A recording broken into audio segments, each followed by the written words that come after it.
Hi, I'm Gary. I take a lot of photographs and video, quite often in low light situations and often action photography as well, including sports. And for both of those, I end up using high ISOs.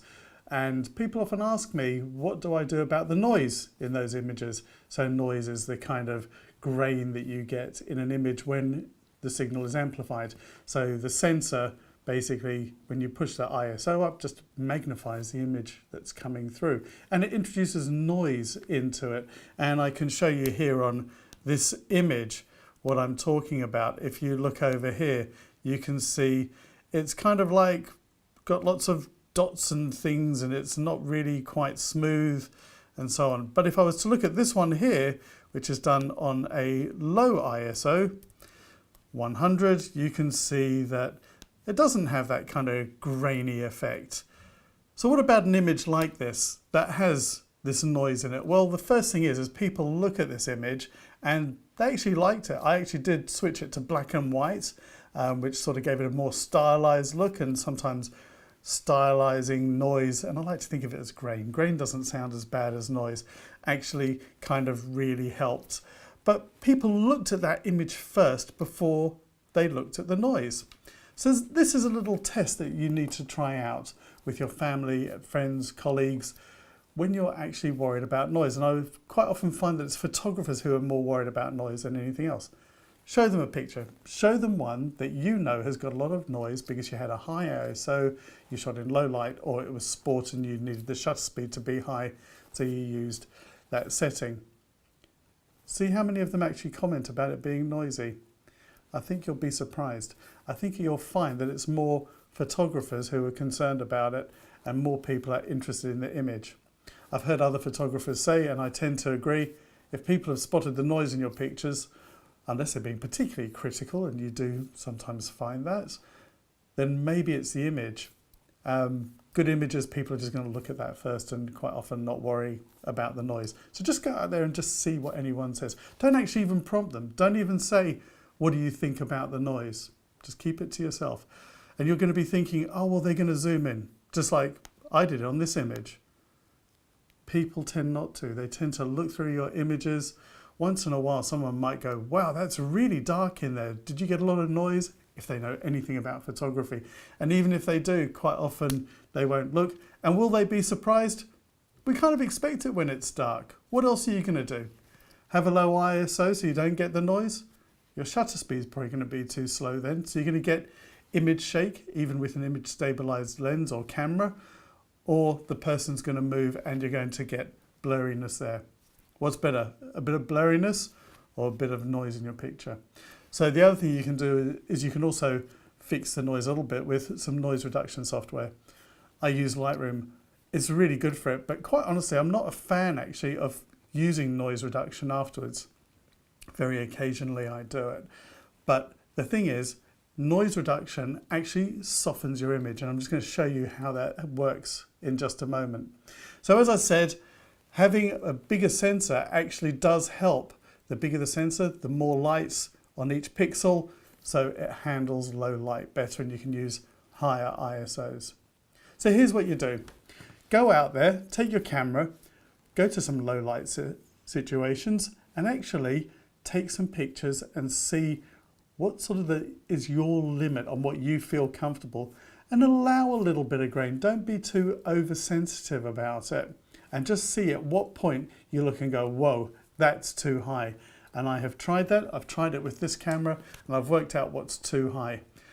There are times though where you don't get much of a choice. Do you want the picture or not? And sometimes it really doesn't look great, but it's a particular moment and you capture the moment, and that's what's important.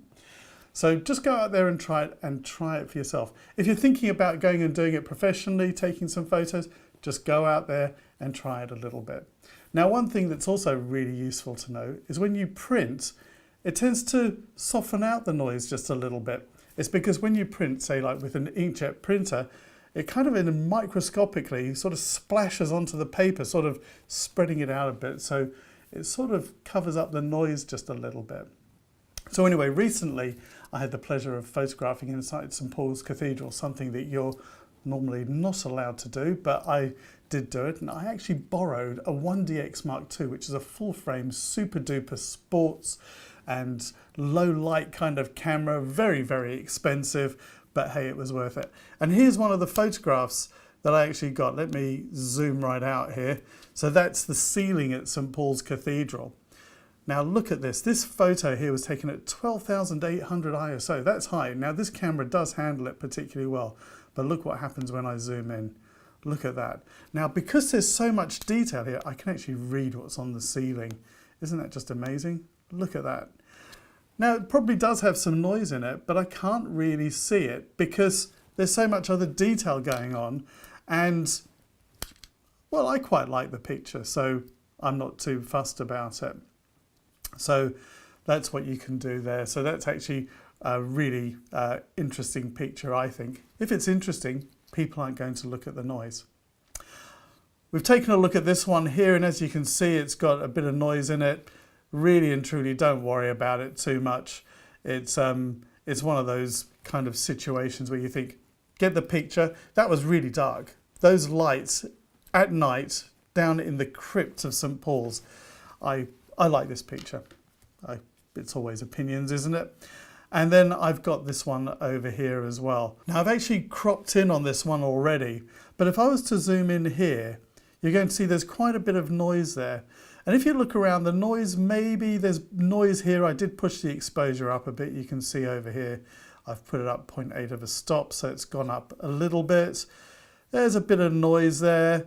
So what you find is the noise tends to be maybe more prevalent in a particular part of the image. So I'm just going to show you what I would possibly do here. And that is, I'd go to my adjustment brush over here. I'm just going to double click on effect to just reset everything. There's my noise setting. I'm just going to put it up. I don't know how high to do it, and this is what you end up doing with brushes.